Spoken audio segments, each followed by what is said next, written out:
El contexto sociocultural del realismo se compondrá por hechos relacionados con la política, la sociedad y la cultura. Dentro de estos encontraremos diversos hechos que consolidarán el concepto que conocemos ahora como realismo. Empezando por la política, encontraremos la Revolución de 1868, la Gloriosa, un levantamiento revolucionario español que tuvo lugar en septiembre de 1868 y supuso el destronamiento de la reina Isabel II y el inicio del periodo denominado Sexenio Democrático.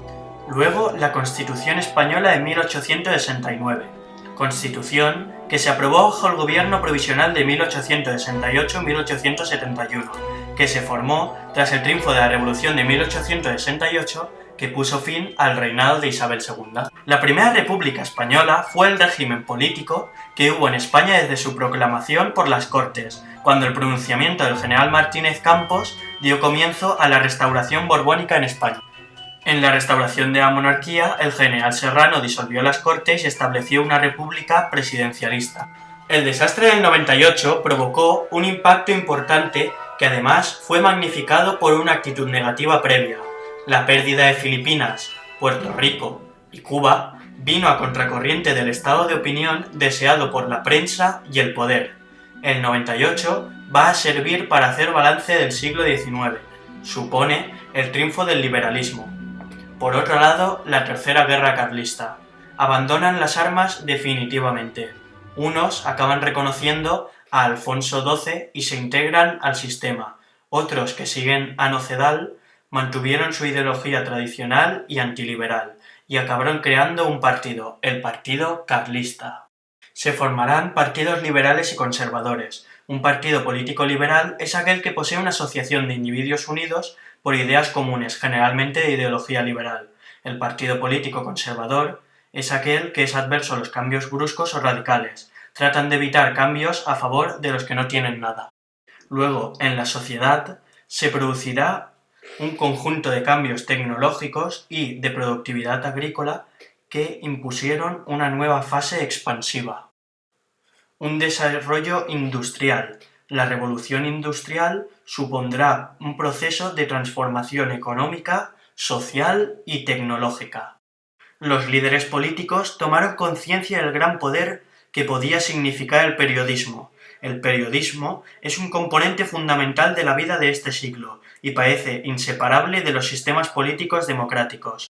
Se producirá un debate ideológico. Los ideales de igualdad y de un Estado más justo para todos los hombres debían vencer la resistencia de las mentalidades conservadoras europeas, si querían lograr sus objetivos, mismos que en esencia no reñían, por así llamarlo, con los de los conservadores europeos y la tradición católica o eclesiástica.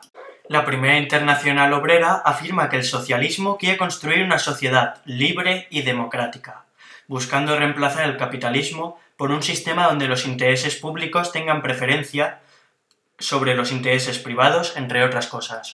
La clase obrera, con la necesidad de defender sus intereses, originó el movimiento obrero. Los trabajadores fueron agrupándose en organizaciones de clase, con el objetivo de mejorar sus condiciones laborales, salariales y sociales. En el realismo, las mujeres ya no estarán idealizadas, sino que tendrán rasgos reales. Por otro lado, los relatos se sitúan en la época en la que escriben, y no tienen alusiones a otros países o épocas. Los autores se manifiestan, sobre todo, en la novela y el cuento. Dentro de la cultura encontraremos que el realismo se desarrolla en distintas vertientes, como pueden ser la pintura, la música, la arquitectura y, evidentemente, la literatura. Charles Robert Darwin fue un naturalista inglés que postuló que todas las especies de seres vivos han evolucionado con el tiempo a partir de un antepasado común mediante un proceso denominado selección natural. La publicación de El origen de las especies atrajo un amplio interés internacional, provocando acalorados debates tanto en la comunidad científica como en la religiosa, que se vieron reflejados en la prensa popular.